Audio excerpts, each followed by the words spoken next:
Bueno, muy buenas tardes a todos. Pues digamos que este es un espacio del semillero de Catastro ISIC y pues digamos como estamos viendo, la idea es traer panelistas o expertos en algunas temáticas que de pronto nos puedan informar o describir las diferentes investigaciones que han hecho sobre temas de Catastro ISIC. Hace 8 días tuvimos la compañía de Jonathan, que es cartógrafo, y él nos habló sobre metodologías de detección de construcciones con Python. Y el día de hoy, pues para mí es muy grato y pues antemano agradecerle al ingeniero Jorge Forero. Él es ingeniero catastral y geodesta con especialización en avalúos y ordenamiento territorial. Pues digamos que Jorge pues aceptó la invitación de venir a exponer su trabajo sobre valoración de servidumbres. Entonces, pues a todos, pues bienvenidos a este espacio. La idea es que no, yo le pregunto primero acá al panelista, ¿cómo prefiere las preguntas, en el momento o al final, ingeniero? Al final, yo creo que al final es mejor para que haya más secuencia. Tranquilo, acá le hacemos caso al cliente, entonces en este caso usted es el que manda, hermano. Y al final, listo. Entonces, pues ya hay bastantes estudiantes conectados.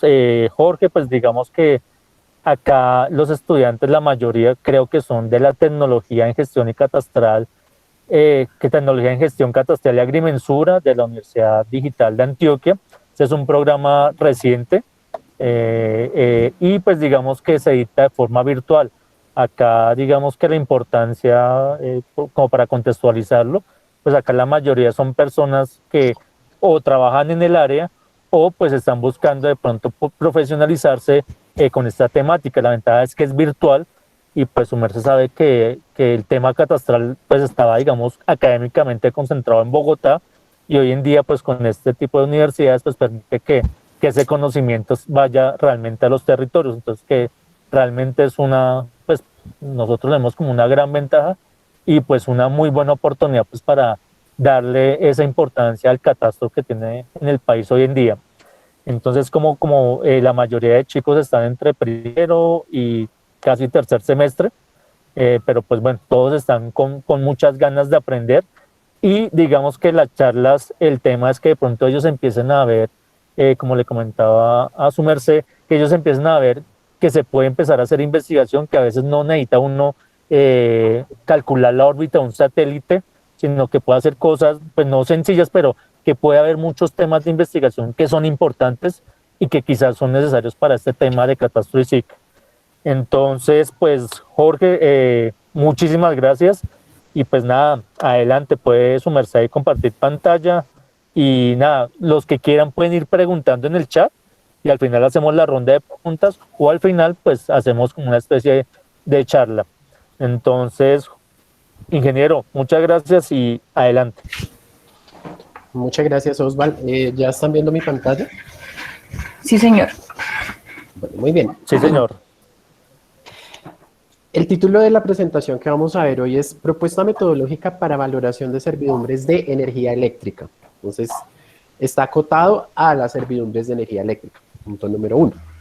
Y vamos a ver un caso de estudio que recientemente se trabajó con esta metodología para un inmueble ubicado en la costa, cuyo nombre es Barro Blanco. Entonces, digamos que la presentación que vamos a ver es una propuesta acerca de cómo darle valor a las servidumbres de energía eléctrica. Y lo vamos a desarrollar a través de 6 secciones. La primera es aterrizar un poco el concepto de servidumbre en general, ¿no? Porque inclusive en los posgrados la materia de servidumbres es todo el objeto de un semestre. También vamos a ver qué caracteriza a las servidumbres de energía eléctrica de las demás o qué conceptos se manejan en ellas. Vamos a ver algo de contexto normativo, de lo que tiene que ver con la valoración de servidumbres. Vamos a ver en qué consiste la propuesta que se ha trabajado y vamos a aplicarla a un predio para de esa manera aterrizarla de la mejor forma y al final pues contestaremos las preguntas que surjan. Entonces, valga la pena aclarar que esta metodología que se ha trabajado acá es producto de investigación de bastantes años y se ha trabajado al interior del Instituto Geográfico Agustín Codazzi y también en el ejercicio de auxiliares de la justicia que tienen muchos de los evaluadores actualmente inscritos en el RA. Entonces, teniendo muchos casos relacionados con procesos judiciales de valoración de servidumbres, pues ha surgido la necesidad de plantear una manera de valorarlas, porque como más adelante vamos a ver, eso actualmente no está regulado en ningún lado. El Agustín Codazzi, que es la entidad que tiene competencia al respecto, no ha hecho el ejercicio de normar o de regular a través de una resolución cómo se valoran las servidumbres de energía eléctrica. Bien, entonces empecemos con el concepto de servidumbre. Entonces ese concepto es bastante antiguo, data de los años 1873 en el Código Civil, que es la ley 84 de ese año. Se nos habla acerca de que una servidumbre predial o servidumbre es un gravamen impuesto sobre un predio en utilidad o en favor de un tercero o de otro inmueble. Entonces, digamos que en un lenguaje más sencillo podríamos decir que es como una imposición que afecta a un inmueble rural o urbano que obliga a su dueño a permitir ciertas libertades para otro bien que es propiedad de un tercero. Esto está plasmado en nuestro Código Civil hace bastante tiempo y ha tenido usos muy variados. Por ejemplo, lo que tiene que ver con servidumbres de paso, lo que tiene que ver con servidumbres de transportes de aguas, de energía, etc. ¿Cómo se clasifican las servidumbres? Hay varias maneras de clasificarlas, ¿no? En nuestro Código Civil incluye esa clasificación. En ocasiones se clasifican por temporalidad, es decir, si son continuas o son discontinuas. También se nos habla acerca de si son activas o pasivas, eso depende del rol del inmueble. Y también se nos habla acerca de si son positivas, negativas o aparentes. Esas son clasificaciones que hace nuestro Código Civil, pero vamos a enfocarnos más en lo que tiene que ver con la clasificación de servidumbres por su estado legal. Entonces, las primeras servidumbres de las que hablamos son las naturales. Que como su nombre lo indica, surgen espontáneamente por acción de la naturaleza y el ser humano no interviene. Por ejemplo, tenemos las corrientes de agua de los ríos. Sabemos que las aguas nacen en un predio o en algún espacio y recorren tranquilamente muchos inmuebles y eso no quiere decir que los dueños de esos predios no se puedan alimentar del acceso al agua, porque naturalmente el cuerpo hídrico está ahí sí dispuesto. También hay servidumbres legales. Las servidumbres legales nos hablan acerca de las que son constituidas por ley, precisamente. Y aluden a lo que tiene que ver con el uso público y también se constituyen en favor de los particulares. Por ejemplo, en nuestra ley está plasmado el prestar servicios de servidumbre de tránsito para los predios que no pueden conectarse con algún camino público. Es decir, podemos tener un inmueble rural que está metido en medio de otros inmuebles rurales y no tiene salida a carretera principal o a espacio público. Entonces es necesario que los predios de circundantes, por así decirlo, nos presenten o nos presten a nosotros un espacio para poder transitar y llegar a esos puntos públicos o a esas vías. Ahora, aquí ya se nos habla de un concepto interesante en el Código Civil, y es que por este derecho de servidumbre se tiene que pagar al dueño del terreno, del predio sirviente, es decir, el que está prestando la servidumbre, una compensación y se tiene que resarcir todo perjuicio que se suscite por la prestación de la servidumbre. Eso es importante. Y también existen las servidumbres voluntarias. Las servidumbres voluntarias es cuando hacemos de común acuerdo este ejercicio de prestar mi espacio para que otros puedan acceder a un servicio o al transporte. Por ejemplo, supongamos que yo tengo una finca y mi finca es vecina de la de mi hermano. Pues si mi finca es interior y yo no puedo acceder a ella directamente por la carretera, sin duda mi hermano me va a permitir transitar la carretera que él tiene para poder llegar a mi predio. Y muy seguramente no vamos a tener que irnos a un pleito legal ni nada de eso. Claro, si ese es el caso, existe la intermediación de los jueces y eso es muy importante. Entonces, de ahí que cuando las servidumbres no se hicieron de forma voluntaria entre las entidades que imponen las servidumbres de energía eléctrica y los propietarios, es necesario que intervenga un juez para dirimir esos asuntos. Hablemos de las servidumbres de energía eléctrica, porque hay muchos tipos de servidumbres. Como vimos, están las de paso, están las de gasoductos, están las que son subterráneas, las que tienen que ver con petróleos, pero en este caso vamos a circunscribirnos a las servidumbres de energía eléctrica. ¿Por qué se caracterizan estas servidumbres? Porque se componen de ciertos elementos como son las fajas o las franjas de servidumbre. Son espacios en donde no se pueden adelantar ciertas actividades o ciertos desarrollos económicos en los predios, lo cual está regulado por el manual RETIE, es decir, el reglamento para las instalaciones eléctricas. Ese manual a mí me dice qué es lo que yo puedo o no puedo tener en los espacios asignados a las fajas de servidumbre o a las franjas. El ancho de estas franjas de servidumbre depende de la tensión de la línea de transmisión que estemos trabajando. Por ejemplo, si estamos hablando de una línea de transmisión de 500 kilovoltios de tensión, pues eso implica que la franja de servidumbre debe tener al menos unos 62 metros de ancho. Y así sucesivamente cuando hablamos de líneas de transmisión de mediana tensión o de alta tensión. ¿Qué más tenemos por aquí? Aquí tenemos las torres, donde se ponen las torres, que son la base de las servidumbres de energía, las que hacen funcionar todo el circuito. Pues nosotros intervenimos el espacio, es decir, tenemos que construir en ese terreno en donde vamos a hacer nuestra servidumbre. Entonces, la servidumbre cobija toda la franja y dentro de la servidumbre tenemos espacios en los cuales tenemos que construir nuestras torres, que es a lo que se dedican muchas entidades y muchas empresas público-privadas en la actualidad. Y otro elemento que tenemos acá de interés en la ilustración es que las construcciones, las casas y las especies arbóreas de cierta talla no están dentro de la franja de servidumbre, deben estar afuera. Y si llegase a estar dentro de la servidumbre, eso no es permitido por el manual técnico de instalaciones eléctricas RETIE.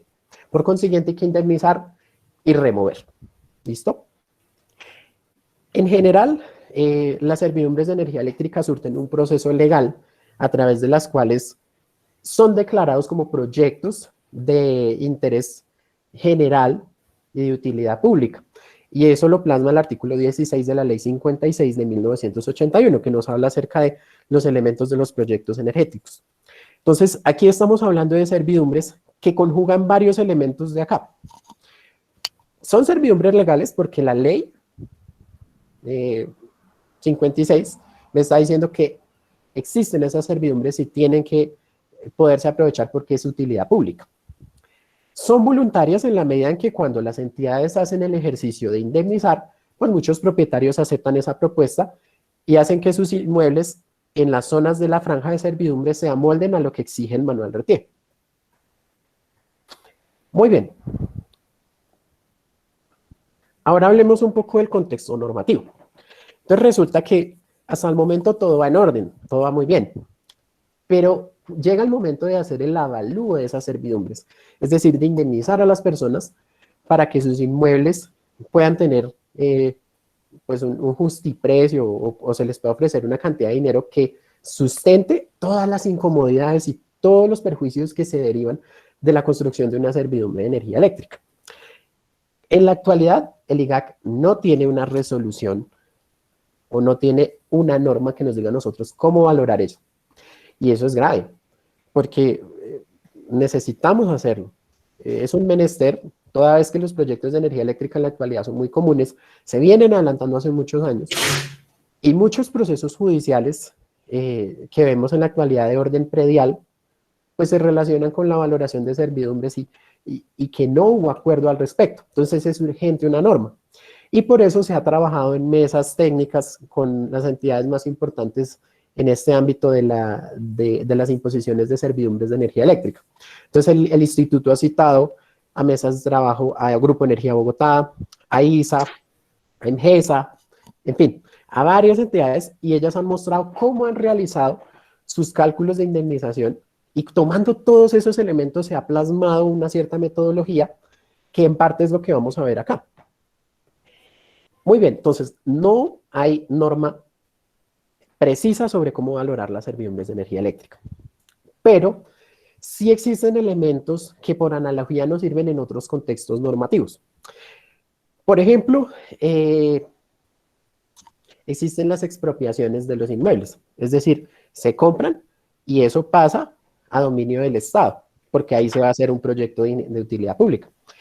Acá estamos hablando de servidumbres. Entonces, no estamos hablando del mismo concepto de comprar predios para después demolerlos y hacer X o Y cosa. No, acá no estamos comprando predios. Acá estamos imponiendo un gravamen, no estamos haciendo una restricción sobre el predio, pero no lo estamos comprando. Entonces, esa es una diferencia muy grave. Según el artículo 2341 del Código Civil, se tiene que remunerar a las personas con una indemnización cuando se provoca un detrimento en los predios o en sus propiedades. Y una servidumbre lo hace. ¿Por qué? Primero porque se tiene que transitar libremente sobre el predio, se tiene que instalar infraestructura en ciertas regiones, no se puede hacer uso del predio de una manera plena en esa franja, por lo que anteriormente les he explicado. Y aparte de eso, muchas veces los valores de los inmuebles bajan por la existencia de esas servidumbres, porque se considera que no son predios libres del todo.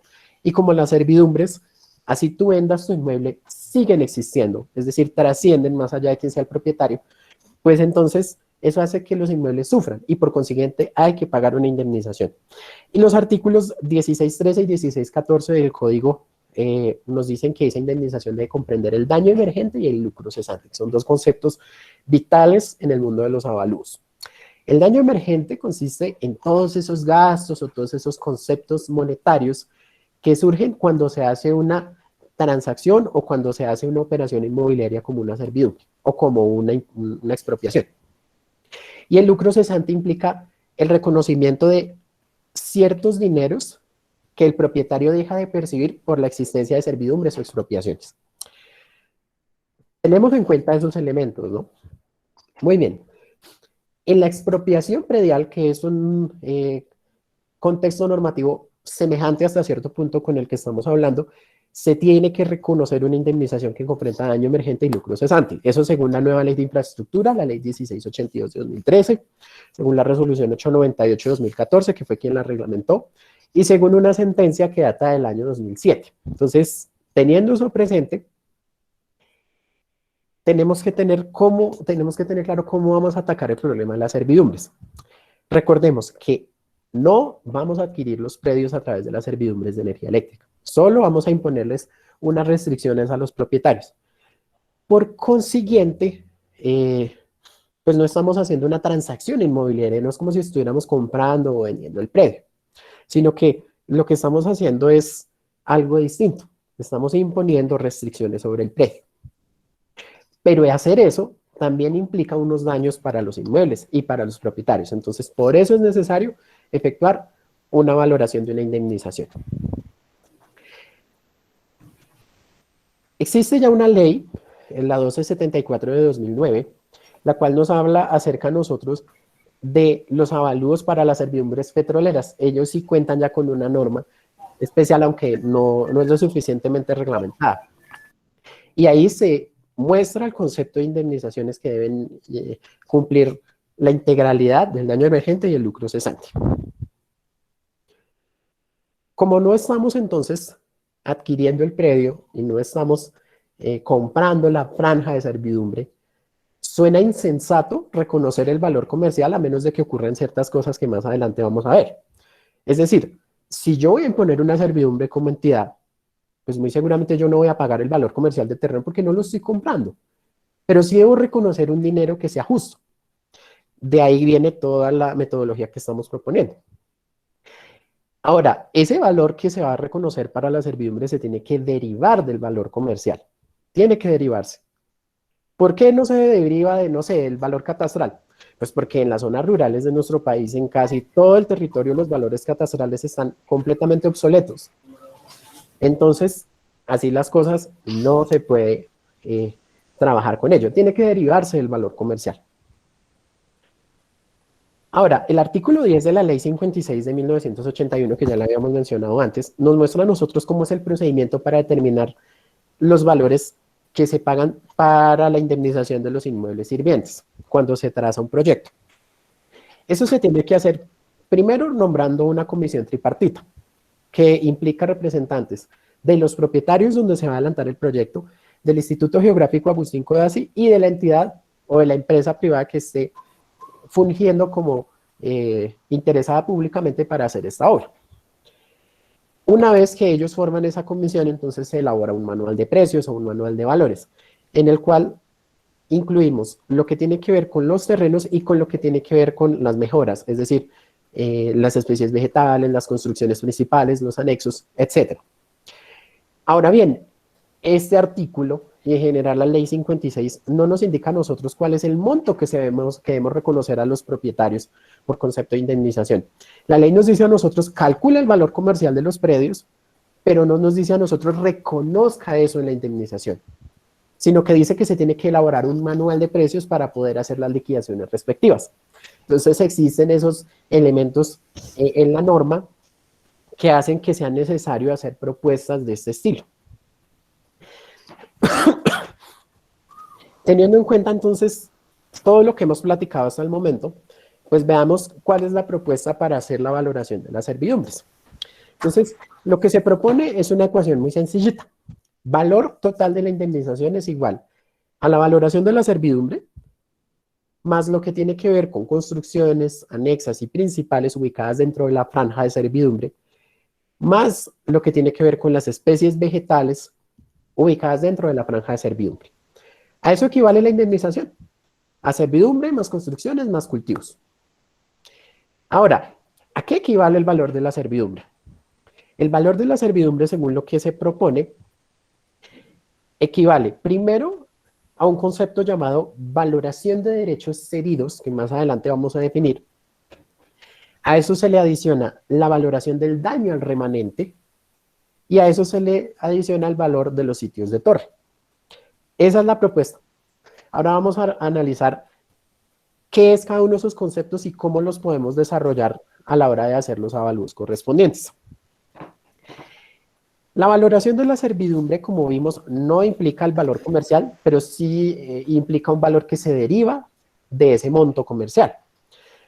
Y se considera como el precio o el dinero que hay que pagar para considerar el efecto de la servidumbre al interior del predio. Ahora bien, como habíamos visto, la valoración de la servidumbre comprende dentro de ella tres conceptos: derechos cedidos, daño al remanente y sitios de torre. ¿Qué es el derecho cedido? O DC, como se llama en nuestra ecuación. Es una cifra que debe pagar la entidad promotora del proyecto, es decir, la que está imponiendo las servidumbres, con la cual se tiene que reconocer el dinero correspondiente a la intervención sobre el terreno, en donde se va a adelantar la servidumbre. Es decir, estamos pagando el dinero que corresponde a la franja. Estamos pagando de alguna manera el dinero correspondiente a la franja. ¿Y cómo se tasa esa valoración del derecho cedido según la propuesta que se tiene? Bueno, para ello a través de técnicas de benchmarking, es decir, técnicas de estudios económicos en donde se evalúa la cantidad de éxitos y la cantidad de fracasos respecto al desembolso de dineros y en donde se mira qué metodologías fueron las más apropiadas o qué metodologías fueron las más exitosas y se asignan como hechos. A partir de ese tipo de estudio de benchmarking se llegaron a ciertos porcentajes relacionados con los usos del suelo potenciales de los predios y actuales. Entonces, el derecho cedido es un porcentaje del valor comercial de la franja, pero ese porcentaje se basa en el uso actual del predio y en el uso potencial, en donde yo me voy a preguntar, si voy a poner mi servidumbre, entonces, ¿voy a poder adelantar este mismo uso que tengo actualmente en el futuro? Si lo puedo seguir adelantando, seguramente el valor de la servidumbre será inferior. Es decir, no va a ser tan grave para nuestro predio y para nuestra franja. Pero si este caso de imposición de servidumbre me modifica a mí a mediano o a largo plazo las actividades que yo adelanto, caramba, tiene que valer más la servidumbre. Eso es lo que se propone. Y este tipo de análisis están implementados en legislaciones de otros países como Costa Rica, como Paraguay, etc. ¿Qué nos dice? Si la servidumbre que estamos trazando sobre nuestro predio tiene una limitación con la cual no se prevé que el uso del suelo vaya a cambiar en 20 años y no se lastima tanto nuestro predio con la imposición, asignemos entre un 30 y un 40%, dependiendo del uso. Pero si estamos hablando de un inmueble donde existen cultivos de altura, árboles maderables, por ejemplo, y se impone una servidumbre, tengo que quitarlos según el manual RT, porque son cultivos de porte alto. Y por consiguiente eso hace que el uso de mi predio por lo menos cambie a mediano plazo. Eso hace que tenga que reconocer entre el 50 y el 70% del valor comercial.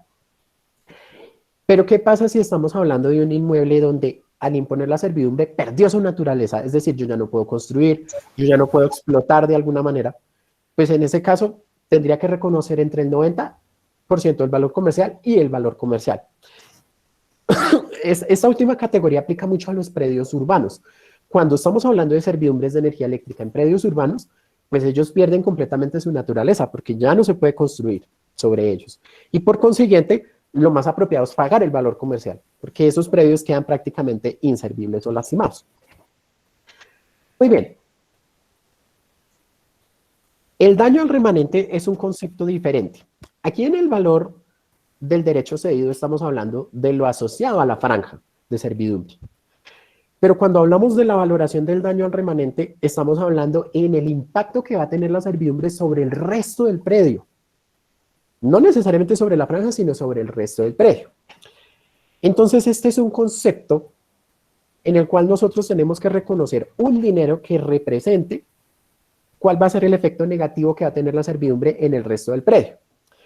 Pero entonces, también hay un hecho cierto, y es que cuando estamos hablando de inmuebles demasiado grandes y la servidumbre está pasando por un lado, pues claro, el terreno más cercano a la servidumbre va a resultar lastimado.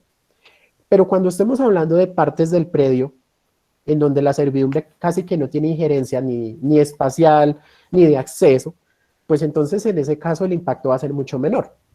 Es decir, estamos hablando de la geografía y de la forma de ver nuestro inmueble exactamente.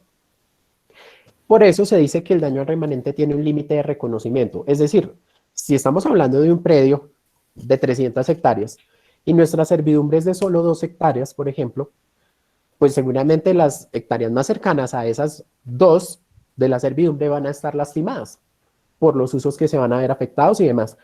Pero el resto de las hectáreas que quedan al otro lado del predio no. Por lo consiguiente, no vamos a reconocer el daño al remanente en todo el inmueble.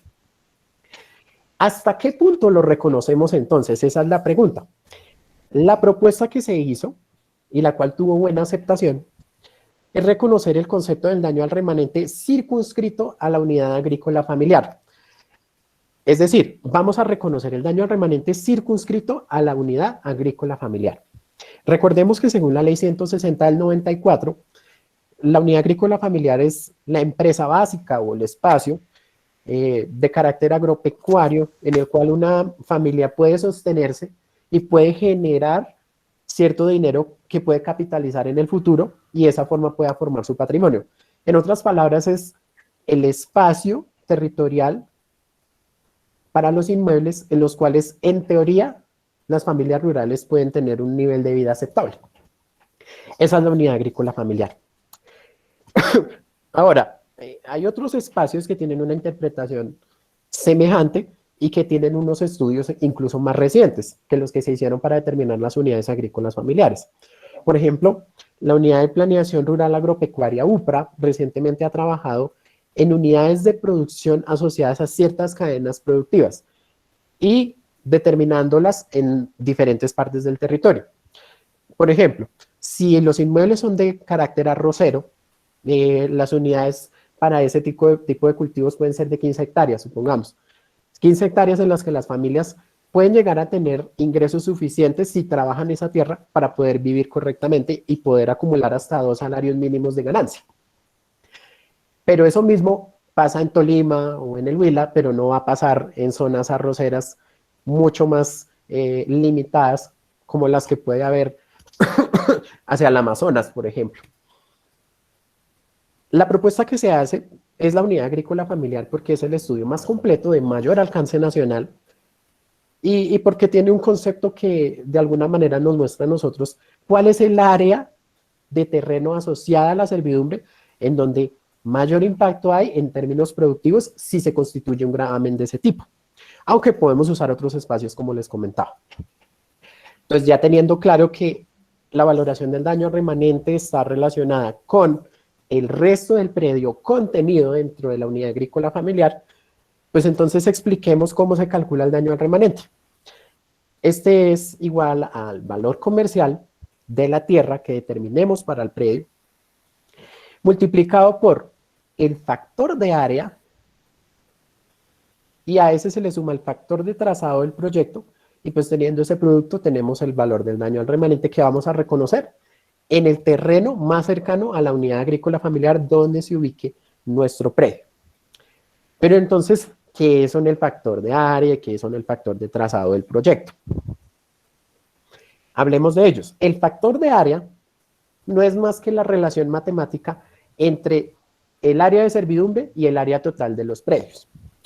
En los proyectos de servidumbre de energía eléctrica se suelen hacer levantamientos topográficos, se suelen hacer muchos sistemas de información geográfica y se suelen tener datos espaciales de alta precisión para determinar qué área de servidumbre hay en cada predio.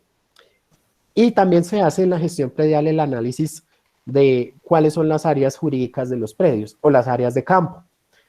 En ocasiones, a veces las entidades que promueven este tipo de proyectos se decantan por usar áreas jurídicas y a veces por áreas de campo. Pero bueno, en general son las jurídicas porque son sobre las cuales se tiene propiedad. Entonces es la división entre el área de la servidumbre y el área del terreno, muchas veces jurídica. Cuando tenemos esa relación porcentual, trabajamos en esta matriz que está presentada en la diapositiva. Y de esa manera revisamos cuál es el porcentaje de indemnización de la superficie no afectada. Es decir, tomamos ese porcentaje que está asociado a la relación que calculemos. Esta tabla también se ha trabajado por benchmarking, porque resulta que las entidades promotoras de proyectos de energía eléctrica muchas veces calculan esto y solo con esto pagan las indemnizaciones de las servidumbres. Entonces, este es un factor usado casi que de toda la vida y ha funcionado en muchos casos. Ese es el factor de área. Pero ¿cuál es el factor de trazado del proyecto? El factor de trazado nos indica a nosotros la injerencia o la forma en cómo interviene espacialmente la servidumbre dentro del predio. No es lo mismo tener una servidumbre de energía eléctrica por toda la mitad de nuestra finca que tenerla por una esquinita. Por ejemplo, los ejes de las servidumbres, es decir, la parte central de las servidumbres, en algunos predios ni siquiera quedan dentro de los inmuebles, quedan afuera. Lo que queda es la estela o el resto de la franja de servidumbre. Pues eso, de lógica, tiene que ser mucho menos grave que tener la servidumbre por toda la mitad del predio. Entonces, según los casos que se han presentado por muchas entidades a nivel nacional y a nivel internacional, pues se han estandarizado aproximadamente como unos 25 casos de injerencia espacial, pero para fines de avalúos se han asignado 12 casos, que son los que vemos en nuestra pantalla. Son 12 casos en donde el factor de trazado de la servidumbre ingiere o digamos que ejerce un rol diferente en nuestro predio.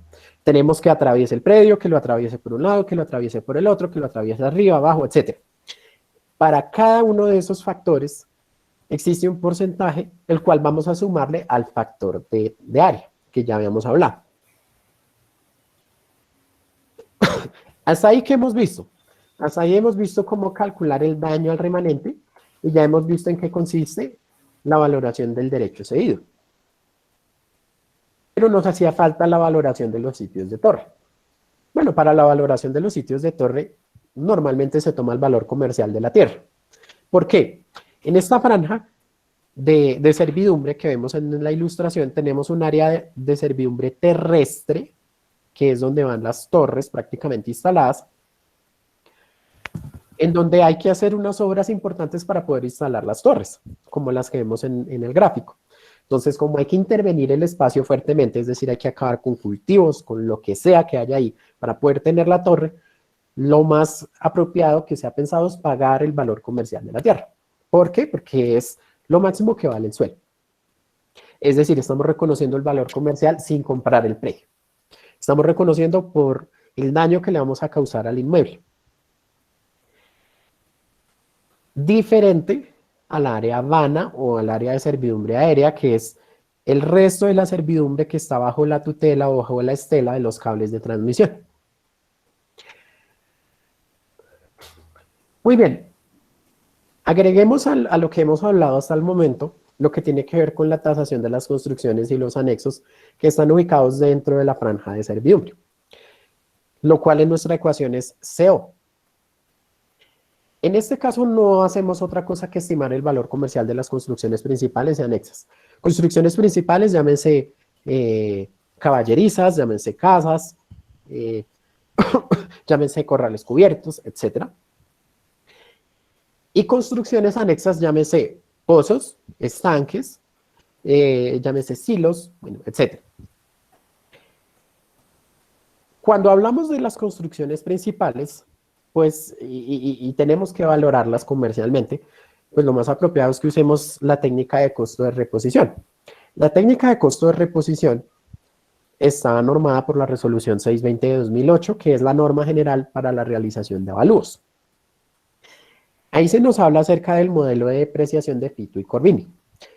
Ese es el que usamos para las construcciones principales. En este modelo, nosotros tenemos que primero calcular el valor a nuevo de las construcciones, es decir, tenemos que establecer cuánto vale volver a hacer esa construcción que estamos evaluando, y lo hacemos a través de presupuestos constructivos, con cantidades de obra, análisis de precios unitarios, etc. Y teniendo en cuenta la estructura de esa construcción, adoptamos una vida útil. En la resolución 620 están plasmadas algunas vidas útiles de acuerdo a las estructuras. Por ejemplo, cuando son estructuras en concreto, es decir, con vigas y columnas bien plantadas, la vida útil es de 100 años. Pero cuando estamos hablando de estructura en mampostería, es decir, con solo muros y sin columnas, pues estamos hablando de 70 años.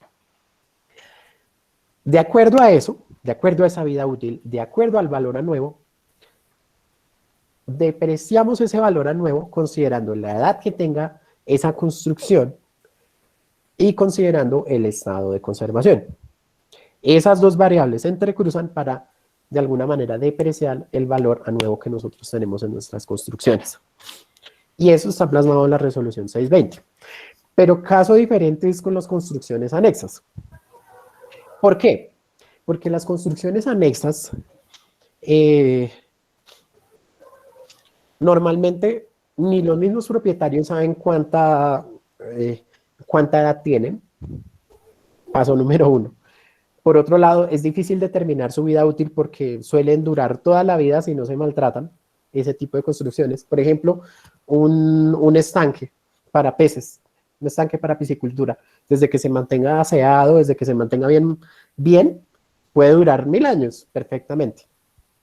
Entonces, no es viable establecer una vida técnica en ese caso. Y no es tan importante saber la edad de ese tipo de construcciones anexas porque a la hora de la verdad sirven, y eso es lo importante.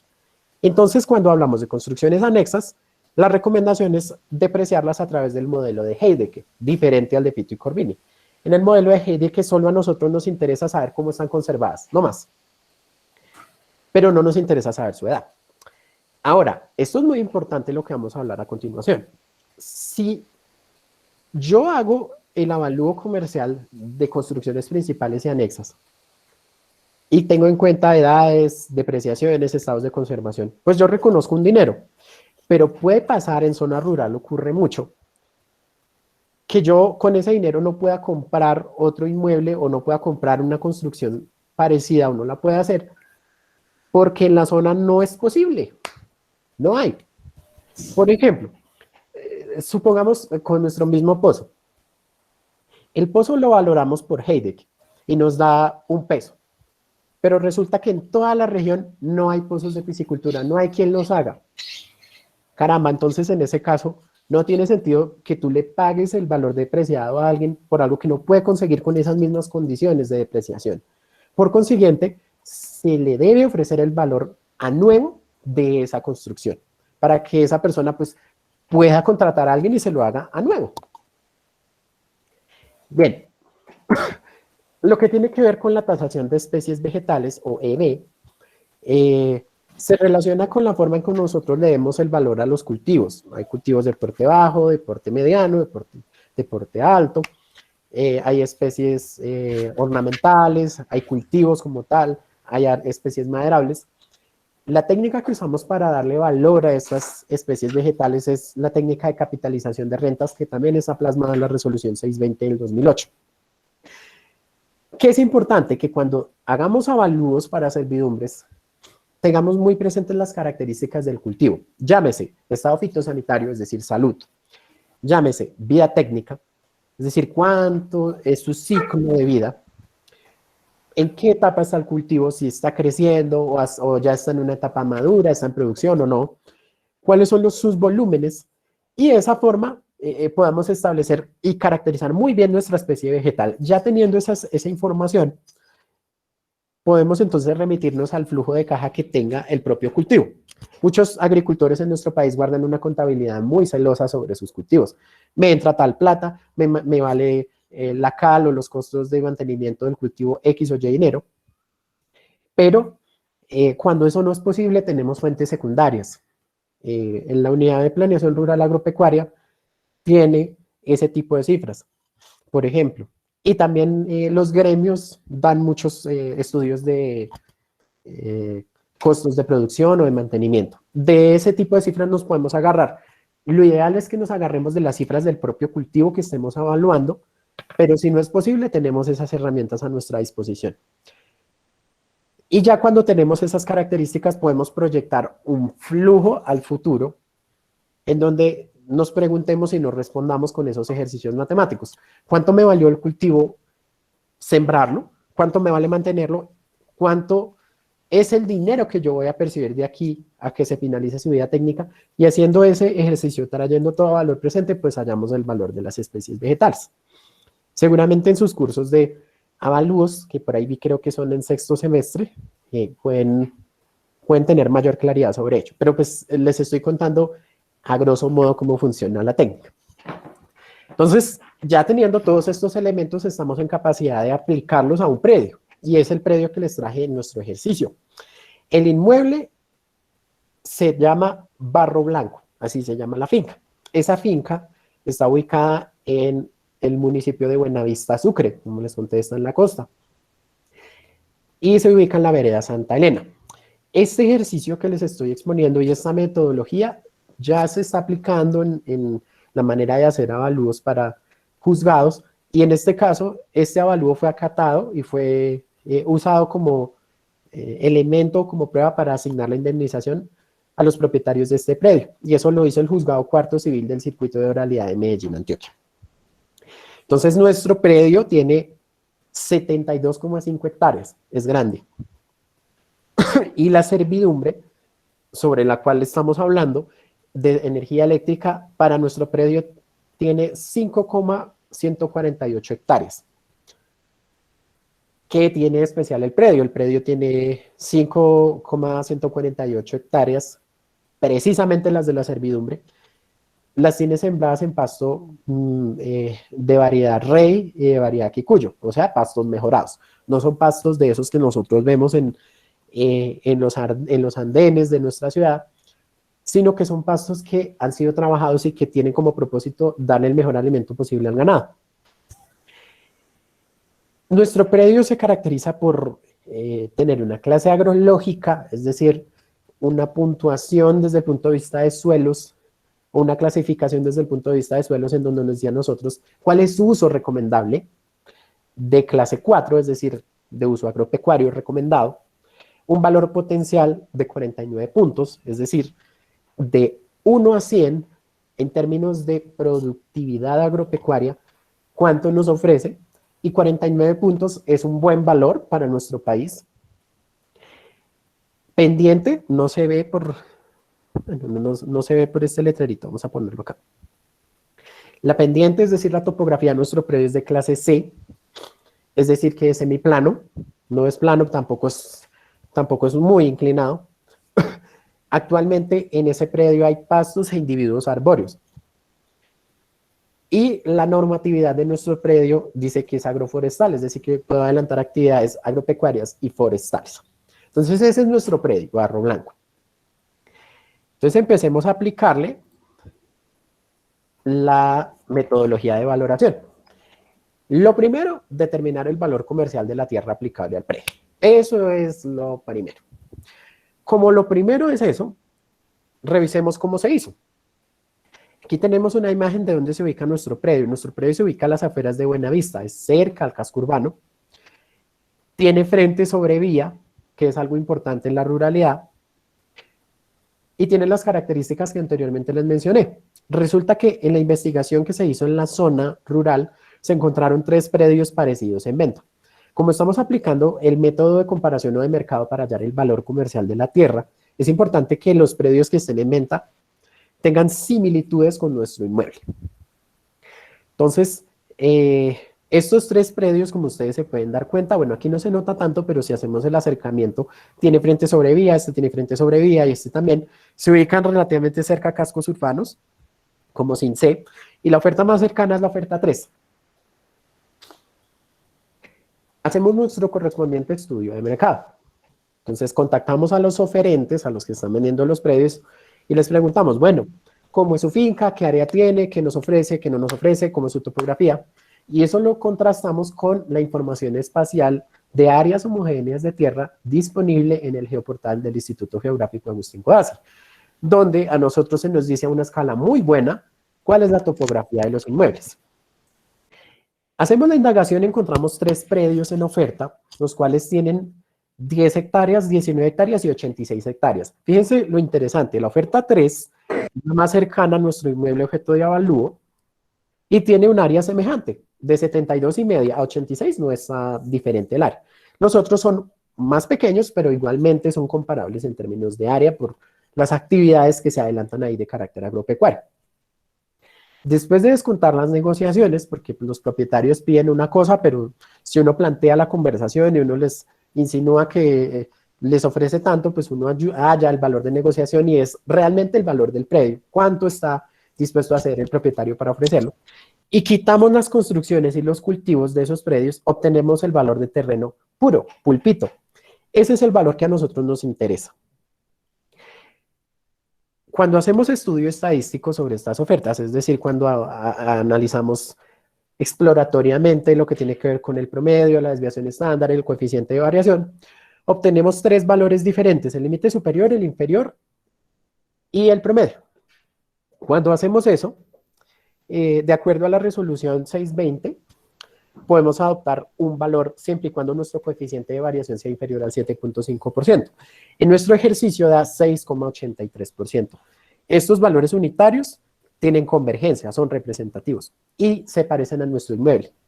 Pero noten el detalle, 13.953.488 pesos da la hectárea en el inmueble más cercano a nuestro predio, que tiene el área más semejante y también tiene una topografía semejante. Entonces, haciendo todo ese ejercicio y revisando que la norma de estos predios sea también apropiada y sea comparable con nuestro predio, pues adoptamos el valor de 14 millones, que es el límite inferior de la estadística aplicada, tomando como referencia el comportamiento de la oferta más cercana y más comparable. Así las cosas, el valor comercial de nuestra tierra es de 14 millones por hectárea. Empezamos a calcular el valor al derecho cedido. ¿Recuerdan que era respecto al uso actual y el uso potencial? Bueno, resulta que hacer esa servidumbre en nuestro predio de acuerdo a lo que se vio en campo no representa un golpe demasiado fuerte al uso posterior del predio. De aquí a 20, 30 años el predio no va a dejar de ser agropecuario por una servidumbre, ni parece ser que se fuera a urbanizar con el tiempo. Por consiguiente, se adoptó un porcentaje del 40%, que es el que se propone acá, cuando el derecho cedido afecta de manera baja el uso actual y potencial. Entonces, si aplicamos 40% a 14 millones, obtenemos 5.600.000 por hectárea. Eso es lo que vamos a reconocer al monto de derecho cedido. Y eso lo vamos a multiplicar por el área de la servidumbre. ¿Listo? Aquí tenemos unas fotos de cómo está el predio. Noten que el pasto es mejorado, es más largo y tiene mejor hidratación. Ahora, el daño al remanente lo tenemos que calcular primero sabiendo sobre qué lo vamos a aplicar. La unidad agrícola familiar para el municipio de Buenavista, donde se ubica nuestro predio, según el artículo 24 de la resolución 41 del 96, es de 16 hectáreas. Por consiguiente, recuerden que dijimos que el daño al remanente lo concedemos al terreno incluido dentro de la unidad agrícola familiar más cercana. Entonces, a 16 hectáreas le quitamos el área de la servidumbre, que era como de 5 hectáreas.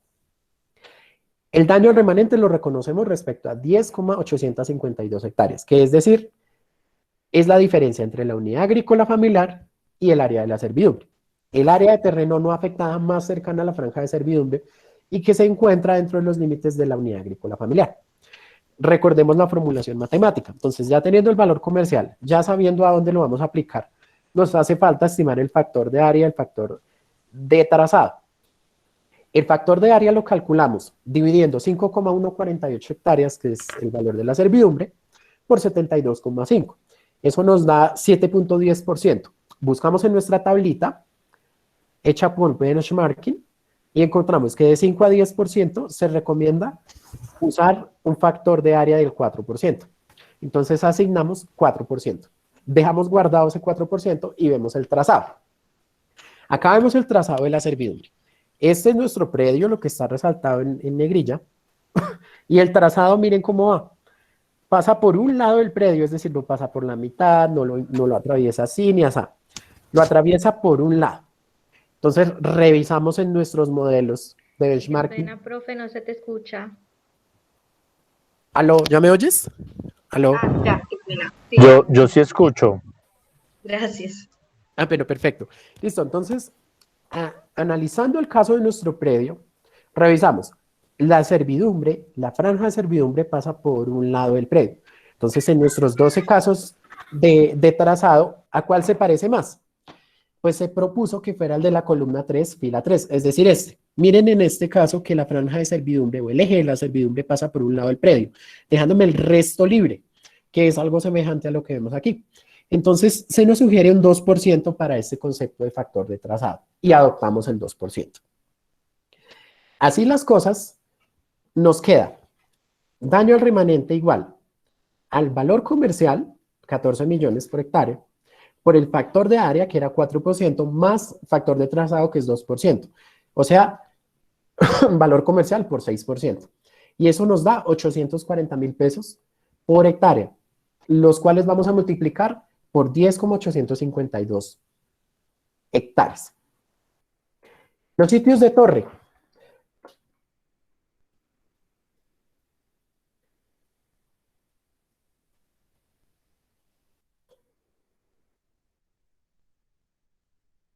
Acá me quedó trastocada la diapositiva, pero resulta que en los sitios de torre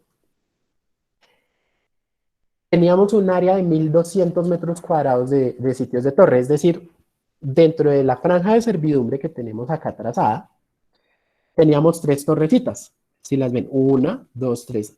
Aquí se ubicaban las torres, más o menos como de 400 metros cuadrados de intervención por cada torre. Entonces, el valor de las torres es 1.200 metros cuadrados o 0,12 hectáreas por el valor comercial, que es 14 millones. Y la valoración de las especies vegetales, pues como les dije, había un cultivo especial o llamativo que era el de los pastos mejorados, que es de 2.941.000 pesos. Ese fue el que se asignó para lo que tiene que ver con los pastos. Eso dio el ejercicio de flujo de caja que les comentaba. Y para el resto de los predios, pues hacemos el mismo ejercicio para el resto de las especies que se encuentran, árboles, matas, etcétera. Y se encuentra un valor de 24 millones 1.268 pesos en total por concepto de especies vegetales.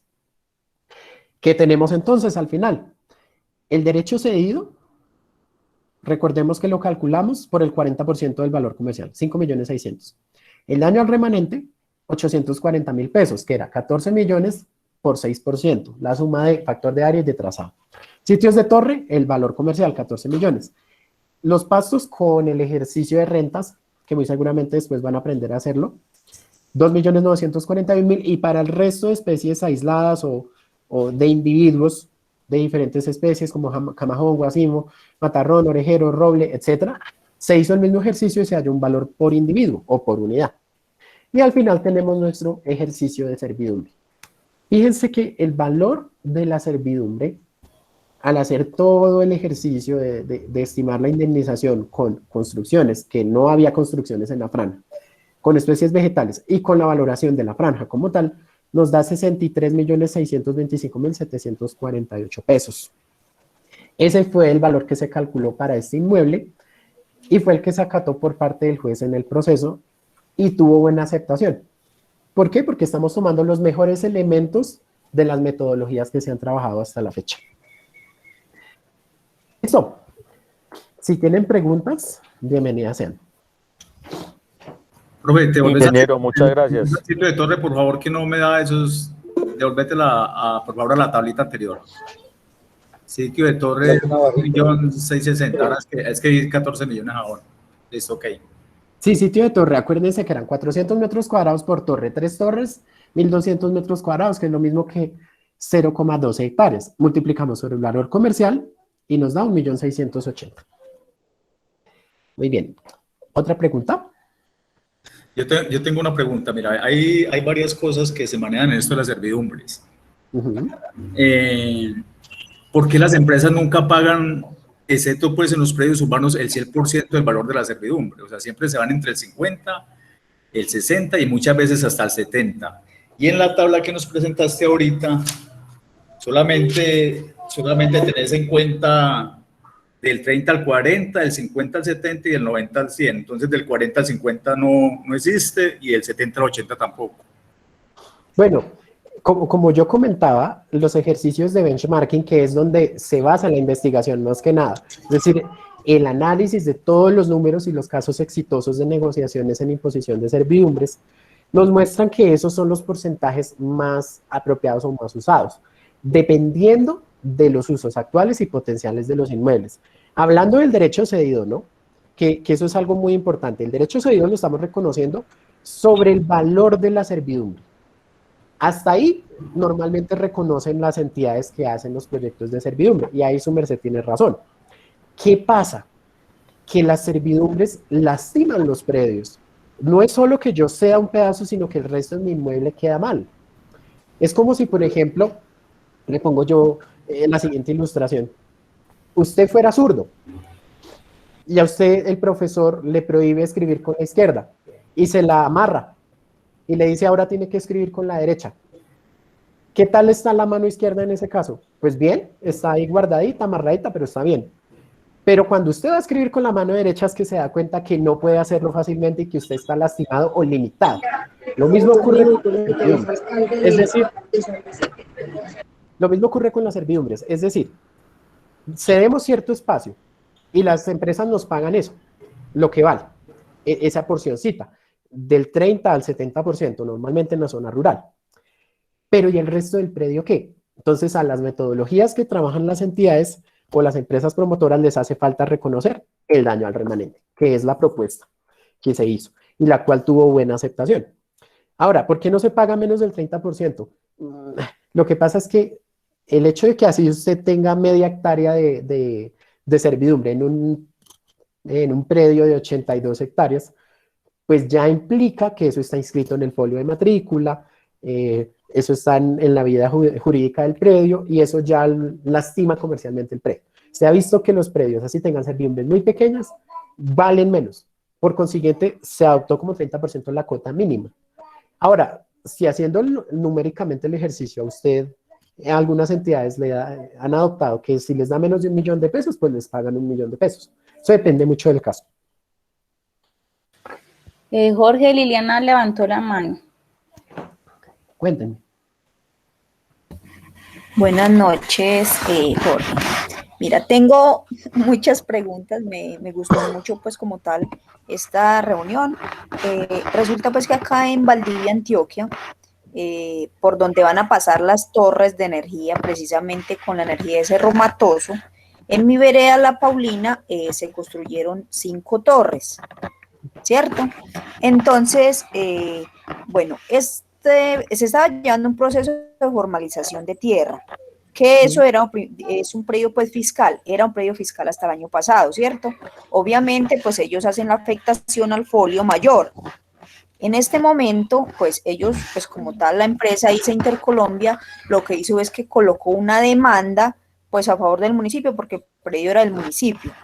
Pero ya para hoy, el día de hoy, que ya se hizo como tal el proceso de formalización de todos los predios, se segregaron de ese predio mayor 70, digamos por 70 predios, todos los predios aparecen con esa afectación. Mi pregunta es, o sea, yo como líder del proceso, ¿cierto? Del proceso de formalización, quisiera saber cómo hago, a quién me dirijo, porque eso nos está afectando a todos. Imagínate pues que en este momento, yo pues en este momento que soy propietaria, si por lo menos me dirijo a una entidad bancaria a hacer un préstamo, no me prestan porque eso tiene una demanda.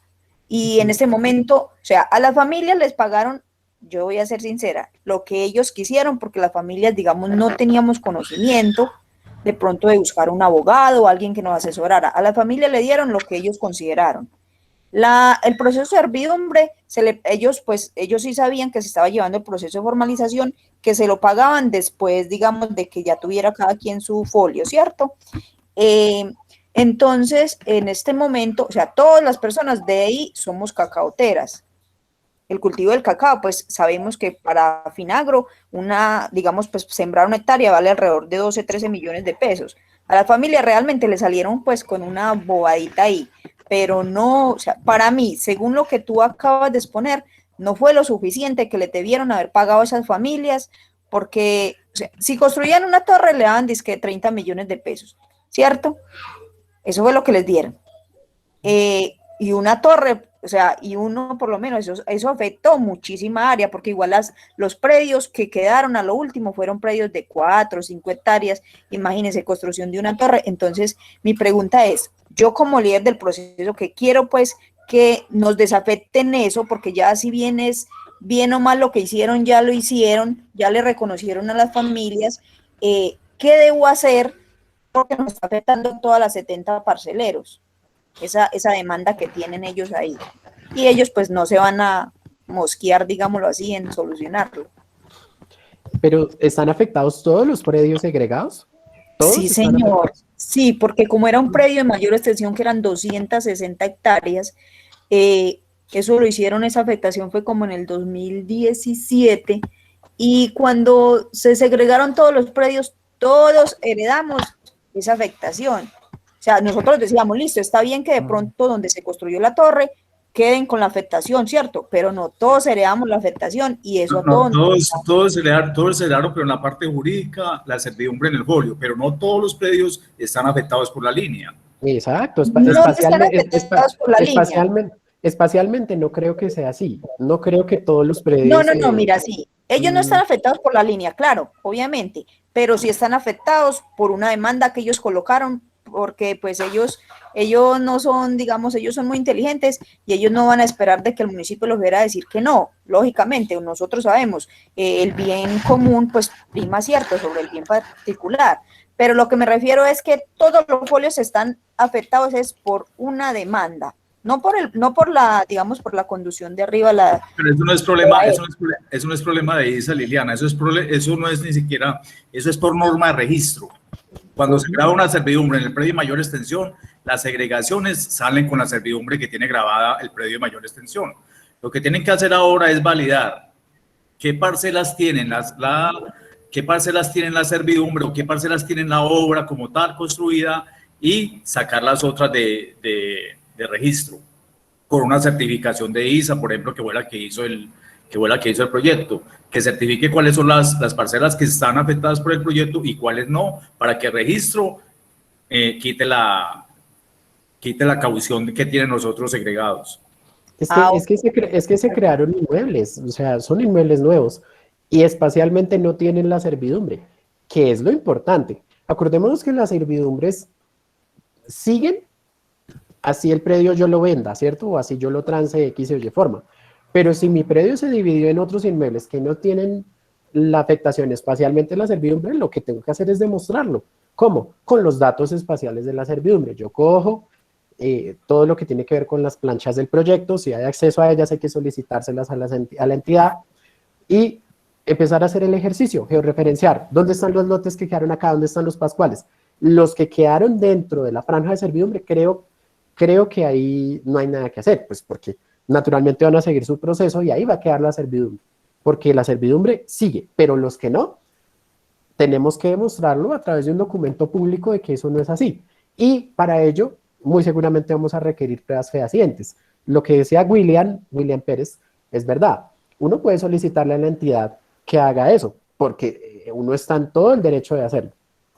Ahora, me pregunto yo, si hay inmuebles que tienen un porcentaje de afectación espacial por encima del 70% en servidumbres, la entidad que está haciendo el proceso o el proyecto de energía eléctrica está en la obligación de ofrecer el valor comercial, y eso está plasmado en el Código Civil y en la Ley 56 del 81. Entonces debe revisar y particularizar cada caso. Cada caso es diferente. Esa sería la respuesta. Profe, tengo otra Ok. pregunta. Dentro de las servidumbres y lo que explicaste ahora, no se tocó y siempre le están dejando el cuento al contratista, o dentro de la escritura de la servidumbre le están metiendo un tapado a los propietarios, que es con las vías de acceso. El plan de manejo ambiental o la licencia ambiental que te da la construcción de la línea solamente te habla de la franja de la servidumbre, pero las vías de acceso nunca las tocan, y las empresas están dentro de la parte jurídica, dentro de las escrituras, están metiendo las vías de acceso, que las empresas tendrán derecho al uso de las vías de acceso para poder llegar al área de la servidumbre. Cuando las vías de acceso son particulares, son de los propietarios, o las han mejorado las juntas de acción comunal, y las empresas como tales, con camionetas, camiones y carga pesada, cogen la vía como si fuera de ellos, y esa indemnización nunca la reconocen ni nunca se toca en estos proyectos. Yo no sé cómo establecer eso, pero las empresas se están aprovechando de esas circunstancias y he visto, lo hace ISA, lo hace el Grupo de Energía Bogotá, siempre meten el tapado ahí, que las vías de acceso quedarán incluidas en la negociación, pero como tal las vías de acceso nunca determinan que tantos kilómetros de vía en tal estado, en gravilla, con tantos pontones, no. Ellos meten las vías de acceso y las van a utilizar ahí con ese cuentico. Claro, lo que pasa es que ese es un tema complejo, pero cuando las entidades hacen la imposición de la servidumbre, imponen la servidumbre a secas. Es decir, en los documentos públicos se dice el predio va a tener esta servidumbre y va a tener esta área, pero no se precisa qué tipo de alcance va a tener la servidumbre. Entonces eso es cuestión de los propietarios, en mi humilde opinión. Los propietarios tienen que estar muy en la jugada, perdonen la expresión popular, pero tienen que estar muy en la jugada. ¿Por qué? Porque si yo sé que mi predio va a tener una servidumbre, yo tengo que intuir por dónde van a entrar los materiales, por dónde van a acceder ellos. Y si yo noto eso, tengo que exigirle a la entidad que está negociando conmigo que me reconozca eso como si fuera un área de torre.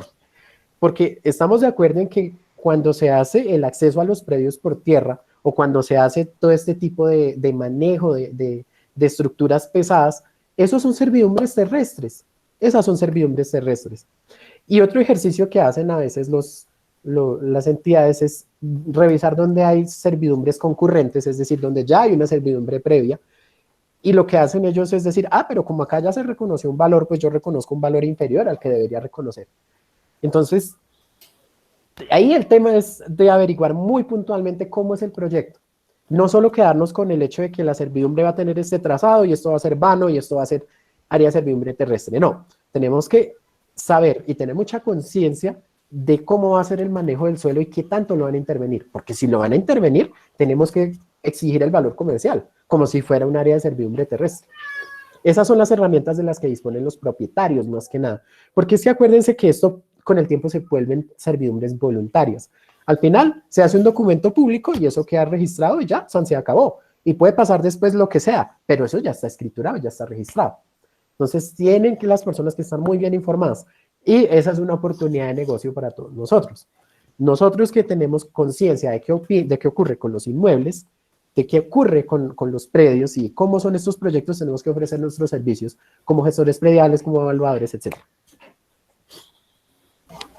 Bueno, ¿alguna otra pregunta? Yo creo que falta una que colocó acá Carlos Alberto en el chat. Él pregunta que el pago de una servidumbre se hace en pago único o se hace cada determinado tiempo. El pago de una servidumbre se hace una sola vez y se queda registrado y se acabó. ¿Qué hacen las entidades? Las entidades, cuando están haciendo los procesos voluntarios o de negociación, envían a sus negociadores, que en ocasiones son evaluadores, que yo pienso que los evaluadores somos pésimos negociadores, porque tenemos elementos técnicos para saber que un predio vale esto o no vale esto. Pero bueno, envían su personal y le dicen a los propietarios: mire, esto es lo que le vamos a ofrecer. Le ofrecemos este dinero cuando firmemos una especie de promesa, entre comillas, un documento previo, y el resto se lo damos cuando eso ya esté registrado. Es decir, esa es la forma en cómo la gestión se adelanta. Inclusive a veces algunas entidades ofrecen del resultado final que nosotros vemos al final de todo el ejercicio, ofrecen el 70%. Y mucha gente negocia por el 70%, entonces se ahorran el resto. ¿Ese dinero a dónde va a parar? Muy seguramente se empleará para hacer otras cosas, o los contratistas tal vez ganen alguna comisión, etcétera. Esos ya son manejos empresariales. Pero esa es la estrategia. Una vez hecho eso, no hay tutía que valga. Eso ya está registrado. Pero todas estas líneas de flujo, o sea, servidumbres de líneas de flujo, servidumbres eléctricas, más adelante siempre tienen un mantenimiento. Entonces, el mantenimiento que hacen estas empresas es que hacen otra vez el recorrido de la línea, miran qué árboles hay, miran a ver si hay construcciones dentro de esa área de servidumbre que ya fue pagada y hay que retirarlas, o miran si, por ejemplo, en la línea eléctrica hay árboles de gran envergadura que hay que cortar y deben de pagarlo al propietario, pues todo lo que eso implique en el mantenimiento, ¿no? Pues a ver, cuando las entidades hacen ese ejercicio de pagar sus servidumbres y se negocia y ya quedan constituidas, pues muchas veces las entidades hacen su tendido y sí, regresan después a hacer el mantenimiento, pero ellos no están obligados a reconocer las construcciones que se hagan después. Les voy a contar una anécdota chiquitica. Ah, no, las construcciones no. Ni las especies. Bueno, les voy a contar una historia chiquitica. Imagínense Imagínense que en una servidumbre de energía eléctrica por allá en la costa, hubo un ganado que se metió por la franja. Se puso a pastar ahí. Como los cultivos de porte bajo son permitidos, entonces pastaron, no hay problema. Pero resulta que ya había cierto arbolito que descuidaron y lo dejaron crecer de más. Eso hizo que se cayera la corriente. Hubo un tema terrible y se murió el ganado que había ahí pastando. Después, cuando eso se supo, pues el propietario se enfureció porque supuestamente eso no debía pasar, pero la entidad que hizo el proyecto dijo: no, es que usted no tiene por qué construir nada ahí, eso lo dejamos por documento público. ¿Qué hace su ganado ahí pastando? Eso es riesgo suyo, que vayan para allá. Y no le reconocieron un peso al propietario, pues porque eso es posterior.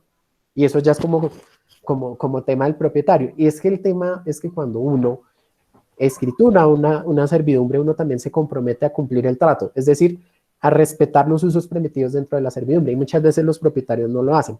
Ahora, las empresas también dejan pasar bastante tiempo a veces sin hacer sus mantenimientos, pero de que tienen derecho a entrar y quitar todo lo que haya después, lo tienen. Pero la restricción del pastoreo de ganado no está dentro de ningún documento de servidumbre. La RETIE permite los cultivos de porte bajo, como el pasto, por ejemplo, a menos de que sea un pasto no mejorado, sino pasto de corte, que eso ya mide casi 3 metros. Eso no, pero cuando son pasticos así normales, dígame usted si los finqueros están tan pendientes del ganado todo el tiempo que no impiden que ellos pues vayan a esas zonas. Pues el ganado va, el ganado no sabe de servidumbres. Y el ganado vaya y donde pase algo malo, chao. Y eso está consignado en la RETIE. En la RETIE se permiten unas cosas y otras no. Entonces, eso depende ya como del azar. Hay cosas que pasan aleatoriamente. ¿Alguna otra pregunta, muchachos? Bueno, mientras sí queda otra pregunta, pues Jorge, yo tengo una pregunta y es más, digamos, ya después de la exposición que realmente fue muy buena, ya la gente que lo escuchó puede ir a hacer avalúos de servidumbres, realmente. Y lo digo porque, en serio, O sea, todo el tema de avalúos, pues esto es de forma general, lo que pasa es que todos los avalúos son diferentes, son puntuales, y eso es lo que genera esa experiencia. Pero lo que explicó Jorge realmente es la base y ya uno podría hacer uno. Lo que pasa es que obviamente cada predio es un mundo diferente, pero bueno. La pregunta es, como esto es para semilleros, acá los estudiantes están entre segundo y tercer semestre, algunos personalmente tienen mucha experiencia en estas áreas. ¿Qué líneas o qué problemas su merced de su trabajo como tal, de este servidumbres, puede dejar como de investigación? O sea, ¿qué temas podrían los estudiantes llegar a investigar? Si alguno dice, oiga, me parece súper chévere el tema de servidumbres, pero me gustaría ahondar en qué, detallar qué, investigar qué, desde su experiencia, Jorge, o desde lo que presentó. Mire, le tengo el tema, como dicen por ahí. Anoten, estudiantes. Me imagínense que cuando se hacen proyectos de servidumbre, y no solo de servidumbres, sino también proyectos de expropiación por ley de infraestructuras, a veces hay que intervenir coberturas del suelo muy complejas, como son los bosques naturales. Ustedes saben que los bosques están diferenciados de acuerdo a la intervención del ser humano. Hay bosques primarios, en donde el ser humano aparentemente no hizo nada, surgió espontáneamente la cobertura, y hay bosques secundarios, que es cuando el ser humano interviene y lo mantiene. En ocasiones, y nos pasó en el proyecto de Transmisora Colombiana de Energía, por los lados de Tena, de la Mesa, hay muchas zonas de bosque que es catalogado como bosque natural. ¿Cómo se valora el bosque natural, querido Osvaldo? ¿Cómo se valora? Si la metodología para valorar especies vegetales se basa en que usted sepa cuánto vale establecer un cultivo, cuánto vale mantenerlo y cuánto vale la proyección que usted tiene al futuro de lo que puede recolectar económicamente esa especie. Digamos que yo un bosque natural lo puedo explotar por maderables, está bien. Yo puedo mantenerlo, pero ¿cuánto vale establecer un bosque natural? Miren, se han hecho investigaciones en los Estados Unidos y nos dicen que más o menos por hectárea son unos $10,000, pero son investigaciones, no se han adoctrinado en ningún lado y no se usa a ningún lado. Esa es una oportunidad de investigación muy buena, porque normalmente las entidades que hacen los avalúos o los auxiliares de la justicia, que después tienen que tasar eso, se tienen que ingeniar la manera en cómo hacerlo. Por ejemplo, cuando en el instituto ha surgido ese problema, lo que se ha hecho es adoptar el mismo valor del suelo. Es decir, el bosque primario normalmente está en zonas protegidas, casi que una cosa emparentada con la otra. Y se afirma, entre comillas, que el bosque protegido o el bosque que está ubicado en suelo protegido y es de carácter primario, sin intervención humana, no se puede explotar, así como uno no debería explotar hasta cierto punto el suelo protegido. Entonces, por esa similitud que hay, a la hectárea de bosque natural se le asigna el valor del terreno protegido. Pero eso no tiene un sustento tan fuerte como uno quisiera. Ahí hay una línea de investigación muy interesante. Hace poco, Borrero Ochoa, hizo un estudio al respecto y no convenció mucho en la Unidad Administrativa Especial de Catastro Distrital, ni tampoco en el IGAR, pero son intentonas que se han hecho sobre eso. Ese es un tema, por ejemplo, muy chévere para investigar. Hay que saber de todo, hay que saber de avalúos, de contabilidad, hay que saber de dasometría, sobre todo de dasometría hay que saber mucho, es decir, de diámetros a la altura de pecho, de cortes comerciales, de factores de fuste, etc. Eso es muy bueno. Listo, Jorge. En el chat hay unas preguntas, profe Lisa, su merced me ayuda, es que no tengo acceso acá al chat. Creo que hay como preguntas. Carlos Alberto pregunta que dónde van a subir el video de esa conferencia. Y Ok. si en mi predio me pagan por cuidado del bosque y debe pasar una línea eléctrica, ¿a quién se le paga la servidumbre y a quién se le paga? A ver, interpreto. Si en mi predio me pagan por cuidado del bosque y debe pasar una línea eléctrica, ¿a quién se le paga la servidumbre y a quién se le paga? Bueno, ya creo que tengo más o menos claro lo que está preguntando. En nuestro país existe la propiedad privada según el artículo 58 de la Constitución Nacional. Es decir, que hay zonas en donde hay bosques que están en propiedad privada. Eso no debería pasar. Todas las coberturas primarias protegidas deberían estar en suelo protegido, que debería ser propiedad del Estado. Pero como esto es Colombia, desde hace muchas décadas el Estado permitió que la gente tomara posesión de predios en donde hay suelo protegido e hiciera negocios con esos inmuebles. Entonces, actualmente hay propiedad privada en la que existen coberturas protegidas. Así las cosas, la servidumbre se le paga al propietario. Ahora, si la servidumbre de energía eléctrica pasa por una cobertura como un bosque primario, hay que tumbarlo, porque el bosque primario trae especies arbóreas de alta tallaje. Eso implica que hay que pedir unos permisos ambientales especiales a las corporaciones autónomas regionales y a la ANLA. Una vez que estén esos permisos, los trazados se hacen y se paga la servidumbre para el propietario, porque existe la propiedad privada con coberturas que están protegidas. Ahora bien, muchas entidades lo que prefieren es cambiar el trazado, prefieren no meterse en eso, porque sacar los permisos ambientales es un problema. Eso es demorado, pueden durar meses haciendo eso, y a veces se rechazan. Entonces ellos quedan como dos de queso y tienen que buscar para dónde meter el trazado. Entonces tratan a priori de evitar ese tipo de conflictos. Profe, hay una cosa que hay que tener en cuenta. Hay pago de servidumbre y hay pago de daños y mejoras, que son dos compensaciones diferentes. Entonces, usted puede encontrar en un mismo predio que al propietario o el dueño del predio se le paga la servidumbre y al arrendatario o al mejoratario se le pagan los daños y mejoras. Entonces, hay que establecer en esos predios a quién se le paga cada indemnización.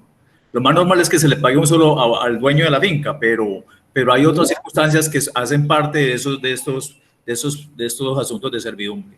Sí, William tiene razón. A veces los mejoratarios han hecho las construcciones y los cultivos, entonces se les hace un inventario aparte y se le paga a ellos eso, pero la tierra al propietario.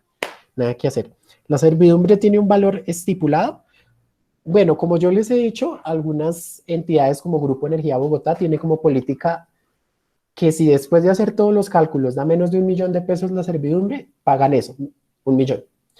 Pero un valor estándar no lo hay, para eso existen estas metodologías que se trabajan y por ejemplo esta que se propuso, que es muy completa en general, pues se diseña para poder hallar el valor justo. ¿Qué pasa? Las entidades que son promotoras de los proyectos muchas veces reconocen hasta la mitad, reconocen el daño, reconocen el valor del derecho cedido, pero no atiendan a lo que tiene que ver con daño al remanente. Entonces, ahí está la oportunidad de negocio para nosotros, los evaluadores. Listo. Carlos Alberto, Disculpe, adelante. De pronto no planteé bien la pregunta ahorita. Yo me refiero es que, por ejemplo, en Antioquia, en los municipios, más que donde yo estoy, Corantioquia paga por servicios ambientales. Eso es que, por ejemplo, en mi predio tengo 5 hectáreas de bosque natural. Ahí Corantioquia anualmente o semestralmente da, supongamos, un pago de 1 o 2 millones para que no le toquen el bosque, porque eso están cuidando el agua. Si por ese predio que está pagando Corantioquia se debe pasar una línea eléctrica, eso hay que pedirle el permiso a Corantioquia y no al propietario, ¿o qué? Sí, primero se tiene que garantizar el permiso ambiental, porque las entidades son mucho más complejas que negociar con un propietario. Cuando se tienen los permisos ambientales y se tiene luz verde para intervenir el espacio protegido, ya digamos que ese proyecto tiene futuro. Eso es lo más complejo a la hora de los proyectos de servidumbres de energía eléctrica. Cuando este tipo de corporaciones hacen ese tipo de pagos por el cuidado de un bosque, pero pasa una servidumbre, pues de lógica la servidumbre va a arrasar con todo lo que no tenga un porte bajo. Y pues entonces las personas que tienen que cuidar ese bosque, pues no van a tener nada que cuidar. Entonces supongo yo que les descontarán parte de su pago. ¿Quién hará los avalúos de eso? Sería interesante saber quién hace los avalúos de cómo pagar los cuidados de esos bosques. Porque seguramente se va a descontar parte de lo que usted ya no está cuidando porque no hay. Pero igual ese pago se seguiría haciendo si es que hay más cobertura por cuidar en el predio. Pero yo le digo algo a Carlos Alberto. La negociación directa, cuando ya esté la licencia ambiental para la construcción del proyecto, la negociación se haría con el propietario, o sea, con usted, porque usted es el dueño de la finca. Usted lo que está recibiendo es una indemnización para que al bosque no le pase nada. pero la negociación que haría la empresa que va a construir la línea sería con usted, porque usted es el dueño de la finca. Otra cosa es un acuerdo que usted tiene con una entidad ambiental para proteger el bosque. Y como dice el profe, una vez se establezca el área de la obra, pues le irán a restar la indemnización a la que usted contrató inicialmente. Pero la negociación directa del paso de la línea sería con el dueño del predio, o sea, con usted. Sí, como para puntualizar, recuerden que la servidumbre es una limitación al dominio y el dominio hace referencia a la propiedad, entonces la limitación obviamente es al propietario del inmueble, entonces no tiene nada que ver que yo tenga un permiso o que tenga arrendado o que tenga un usufructuario, no, el dominio lo ostenta es el propietario y por ende el pago de la servidumbre, por lo menos en el suelo o el ítem de terreno, pues hace referencias al propietario. Así es.